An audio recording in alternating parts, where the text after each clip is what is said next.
আসসালামু আলাইকুম ওয়া রাহমাতুল্লাহি ওয়া বারাকাতুহু। সম্মানিত প্রিয় উপস্থিতি, আজকের এই ভিডিওতে আলোচনা করব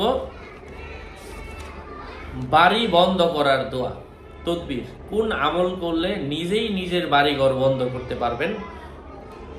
আলোচনা বুঝতে সাথেই থাকবেন। যারা এখনো চ্যানেলটি সাবস্ক্রাইব করেননি, সাবস্ক্রাইব করতে ভুলবেন না। ভেরিফাই চ্যানেলের ডেসক্রিপশন বক্সে ক্লিক করলে আমার পেজ এবং আইডি আসবে। এটা ছাড়া আলাদা অন্য কোনো পেজ নেই, আইডি নেই, ইমো নেই, হোয়াটসঅ্যাপ নেই, টিকটক নেই। নাম ছবি দেখে বিভ্রান্ত হওয়া যাবে না। প্রত্যেক ভিডিওতে আলাদা আমি সাবধান করি, সতর্ক করি। যাই হোক, আমি সেই দোয়াটা বলে দিচ্ছি, বাড়ি বন্ধ করার দোয়া। কোন আমল করলে বাড়ি বন্ধ হবে।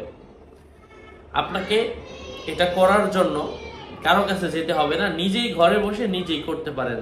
4টা পেরেক কিনবেন আপনি, স্টিলের পেরেক, লোহার না, স্টিলের। লোহার পেরেক একটা সময় জং ধরে নষ্ট হয়ে যায়, স্টিলের পেরেক সহজে নষ্ট হয় না। 4 পিস মাত্র। এবং একটা পেরেকের মধ্যে যেই আয়াতটা বলে দিব 25 বার পরে 25 বার ফু দিবেন। আরো একটা পেরেক নেবেন, ওটার মধ্যে 25 বার পরে 25 বার ফু দিবেন। 3 নাম্বারটাও 25 বার পরে 25 বার ফু দিবেন। 4 নাম্বারটার মধ্যেও একই নিয়ম। এই আমলটা যে কোনো ওয়াক্তের নামাজের পরে পবিত্র অবস্থায় জায়নামাজের মধ্যে বসে কাবার দিকে ফিরে করেন। তারপর আজান দিয়ে যে কোনো সময়, দিনে রাতে আজান দিয়ে আপনি বাড়ির চারপাশে 4টা পুঁতে দেন।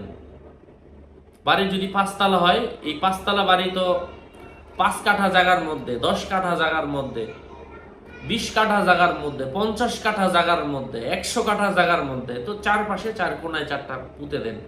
শুধু আপনার ফ্ল্যাট বন্ধ করতে হবে এমন না, পুরো বাড়ি বন্ধ করে ফেলেন।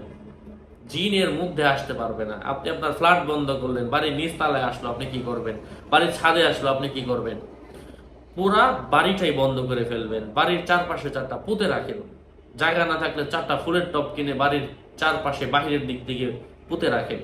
ইনশাআল্লাহ বাড়ি বন্ধ থাকবে। যতদিন এটা থাকবে, জিন এখানে আসতে পারবে না। যে কোনো সময় আজান দিয়ে চারপাশে 4টা পুঁতে দেন। যদি এটা কষ্টকর হয়ে থাকে, তো সেক্ষেত্রে আপনি এই প্যারাকগুলা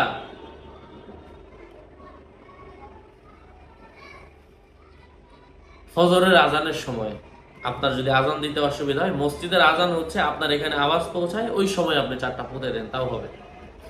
আপনাদের মঙ্গল এবং দীর্ঘায়ু কামনা করছি। আমি সেই আয়াতটা বলে দিচ্ছি। আউযু বিল্লাহি মিনাশ শাইতানির রাজীম। বিসমিল্লাহির রহমানির রহিম। ইন্নাহুম ইয়াকিদুনা কাইদা ওয়া আকিদু কাইদা ফামাহিল কাফিরিনা আমহিলহুম রুয়াইদা। আরো আপডেট পেতে সাথেই থাকবেন। আসসালামু আলাইকুম ওয়া রাহমাতুল্লাহি ওয়া বারাকাতুহু।